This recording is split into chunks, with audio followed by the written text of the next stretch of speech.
All right, so grab our butterflied breasts, put them to the side. Get a square 8x8 pan and make sure to spray that.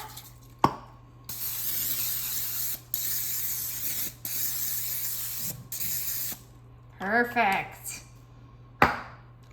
These breasts should fit right in there like it's their home. Beautiful. Be very careful with cross-contamination here. Now I'm gonna go ahead and grab some brie cheese. Perfect. Oh, came out nice. Yes, and we are gonna go ahead and cut some slices out just like this. Super easy, thin slices. You need about 6 slices of brie. I love brie. It's probably my favorite cheese. So you're gonna love this quick and easy dinner. It's gonna make it feel like you know, took a jet to France. That's how good this is gonna taste. Ooh, I like the sound of that. All right, so grab your brie slices, open up that chicken, and snug it right in there, just like this. Oh, what? We're gonna do 3 slices of brie in each chicken. Can you see that? I see it perfectly. It looks so good. Just like this. Okay, and I am making one for you, so go ahead and get that brie right in there. So about 1/4 of a brie wheel. Yes. And I did wash my hands before I touched that brie, so there's no cross-contamination. All right, now the unexpected twist. If you guys didn't know, apples pair perfectly with brie. So these are some Honey Crisp apples that I cut up, and these are also gonna snug right into that chicken, just like this. And we're only gonna do 2 slices, I think. I think that fits beautifully in there.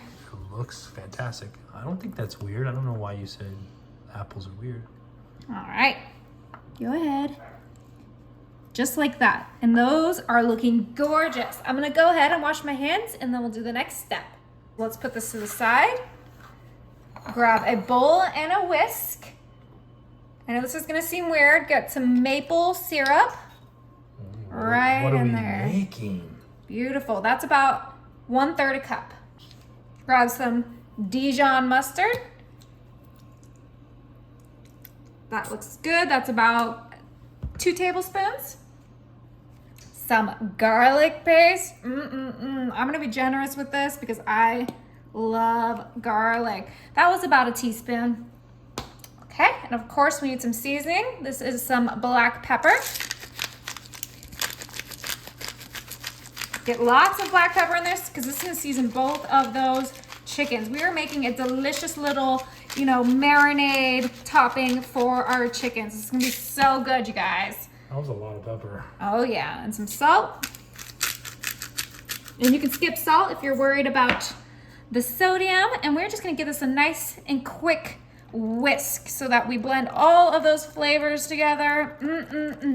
We are almost done here, you guys. This is gonna go perfectly with our brie and apple chickens.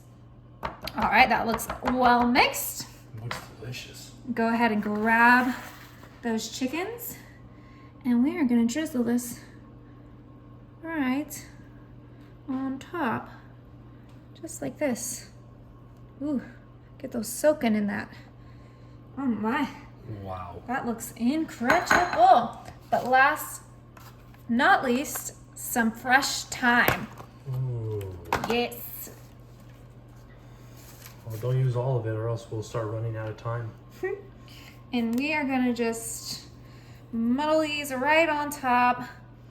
I have no idea how to pick this stuff, but I'm trying my best, so please don't judge me. You gotta put some elbow grease into it. Oh, I got it now. I got it. Gotta use your nails. That's what you gotta use. Our beautiful French-inspired dinner is ready for the oven. So my oven is set to 350, and this is gonna cook for about 70 minutes because we really want that chicken to be nice and cooked all the way through.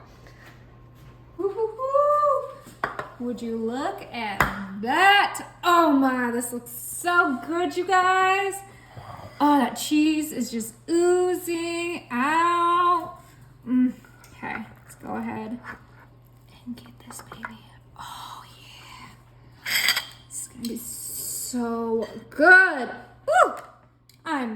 Cannot wait to try this. Let's go ahead and just cut this baby right open. Yeah, cut right in the middle. Oh, that apple, the cheese, the brie. Oh, yeah, it's perfectly cooked. Look how juicy it looks. So juicy because of that apple and that maple syrup, marinade. Okay, I want a bite of the apple too. Oh, yeah. Oh, can I get some of that cheese too? More cheese, please. Beautiful. Hey, stop using my lines. That is a gorgeous bite.